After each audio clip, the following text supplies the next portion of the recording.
విధి మనతో ఆడిన వింత నాటకానికి ఈ ఇంజన్ బలైంది. కానీ ఇంజన్ పార్ట్స్ ఉన్నాయి, అన్నీ నీట్గా కేటగరైజ్ కూడా చేసి పెట్టాను. సో ఫైనల్లీ ఫ్రేమ్ ఉంది, టైర్స్ ఉన్నాయి, and rear end shaft, gas tank, forks అన్నీ ఉన్నాయి. సో ఎలక్ట్రానిక్స్ కూడా ఉన్నాయి. మొత్తం అంతా ఆలోచించాను అనమాట. మనకి బేసిక్ ఇప్పుడు ఏం కావాలి, ఇంజన్ కావాలి. నేను ఈ హోండా గోల్డ్ వింగ్ బిల్డ్ చేసేటప్పుడు ఒక ఇంజన్ టేర్ డౌన్ చేశాను పార్ట్స్ కోసం. ఇదే ఆ ఇంజన్, ఇదే ఆ గోల్డ్ వింగ్. సో ఇప్పుడు నా ఐడియా ఏంటంటే, ఈ ఇంజన్ కావాల్సిన పార్ట్స్ అన్నీ నా దగ్గర ఉన్నాయి. దీనికి కావాల్సిన ఇంజన్ రీబిల్డ్ కిట్ అదే, ఆ లోపల గ్రాండ్ సూపర్ గ్యాస్కెట్ కిట్ అని ఉంది కదా, ఇవన్నీ కలిపితే ఇంకో ఇంజన్ తయారవుతుంది. సో అది వెరిఫై చేయడానికి దీంట్లోంచి వచ్చే ట్రాన్స్మిషన్ని మనము ఆ స్వింగ్ ఆర్మ్కి అసెంబుల్ చేయగలుగుతామా లేదా అని చెక్ చేయడానికి ఈ స్ప్లైన్ తీసుకున్నాను. సో పర్ఫెక్ట్గా స్ప్లైన్స్ అన్నీ మ్యాచ్ అవుతున్నాయి. అంటే ఈ స్వింగ్ ఆర్మ్ ఆ ఇంజన్ కంపాటబుల్.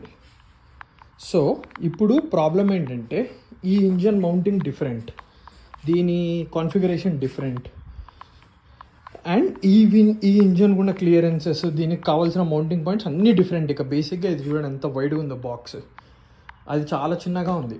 నేను ఏం చేస్తా అంటే, ఇప్పుడు ఫ్రేమ్ని కొద్దిగా మాడిఫై చేస్తా. ఫ్రేమ్ని ఇంజన్తో పాటు స్ట్రెస్ మెంబర్ లాగా అటాచ్ చేస్తా. సో ఇక్కడ అక్కడ కోసేసి ఇంజన్ లోపల పెట్టి డైరెక్ట్ ఫ్రంట్ హాఫ్ ఇక్కడ మౌంట్ చేస్తా.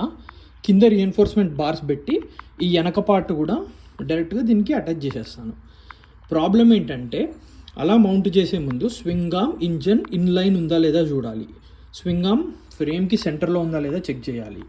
అండ్ దానికి రేడియేటర్ ఉంది, దీనికి రేడియేటర్కి మౌంట్స్ లేవు. ఆ మౌంట్స్ అన్నీ తయారు చేసుకోవాలి. సో పెద్ద ప్రాసెసే. అండ్ నా దగ్గర పార్ట్స్ కూడా లేవు చాలా వరకు. స్పేర్ రేడియేటర్ లేదు, అదొక $100 ఉంటుంది. స్టార్టర్ కూడా లేదు ఆ ఇంజన్కి. ఇప్పుడు ఏం చేయాలంటే, ఫస్ట్ దీంతో ఇంజిన్ తయారు చేద్దాం. ఓకే, తయారైన ఇంజన్ రన్ అవుతుంది అనుకో, నెక్స్ట్ పార్ట్ దాన్ని ఫ్రేమ్కి అటాచ్ చేద్దాం. ఒకవేళ ఫ్రేమ్కి అటాచ్ అవుతుందంటే ఇక మిగిలిన పార్ట్స్ అన్నీ మెల్లిమెల్లిగా అసెంబుల్ చేసుకోవచ్చు. సో ఇక ప్రాజెక్ట్ అంటే, ప్రాజెక్ట్కి గ్రాండ్ ఫాదర్ ప్రాజెక్ట్ ఇది, పెద్ద వ్యాపారం ఇది. ఒక్క క్రాంక్ కేస్ బిస్కెట్ అవడం వల్ల ఇది ఎటెటో వెళ్తుంది. యాక్చువల్గా ఈబేలో చూశాను క్రాంక్ కొత్త ఇంజన్ ఎంత ఉంటుంది అని, $500 చెప్తున్నారు. పార్ట్స్కి ఇంకో బైక్ కొందామంటే నాకు అది ఓవర్ కిల్ అనిపిస్తుంది. ఎలాగో లాస్ట్ టైం ఇంతే ఫ్రేమ్ మోడిఫికేషన్ చేశాను, ఈసారి ఇంజన్ రీబిల్డ్ చేయాలి. ఇంజన్ రీబిల్డ్ చేస్తే నేర్చుకోవడానికి ఏమైనా ఉంటుందని goal. Will solve one problem at a time. So yeah, thanks for watching this video.